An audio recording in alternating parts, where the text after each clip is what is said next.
Gift দেওয়া যায়? আচ্ছা আমি আম্মুকে জিজ্ঞেস করে নেই। আচ্ছা বান্ধবীকে তো একটা দামি গিফট দিতে হবে। যদি কম দামি গিফট দিই তাহলে আমার বান্ধবী আমাকে ছ্যাঁচড়া ছ্যাঁচড়া বলে চেতাবে।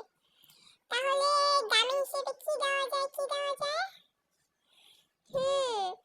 এখন তো পেঁয়াজের সবচেয়ে বেশি দাম। তাহলে আমি পেঁয়াজই দেব। ওকে। পেঁয়াজ দামি হলে কি, কিন্তু আমার বান্ধবী তো পেঁয়াজ পছন্দ করে না খেতে। আবার আমার বান্ধবী পেঁয়াজ কাটতে গেলে কান্না করে দেবে।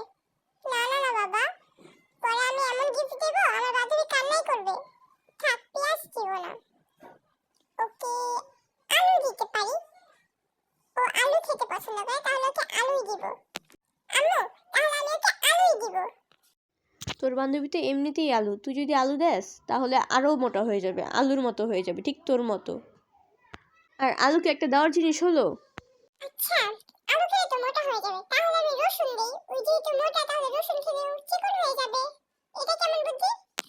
ও রসুন দিয়ে কি করবে? কেন, ও তরকারিতে রান্না করে খাবে।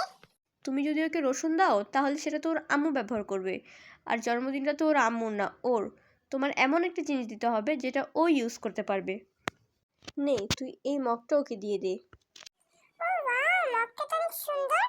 তুমি তো আইডিয়াটা অনেক ভালো দিয়েছো। এটা দিলে ও নিশ্চয়ই খুশি হবে। তুমি আমাকে নিয়ে এত ভাবো।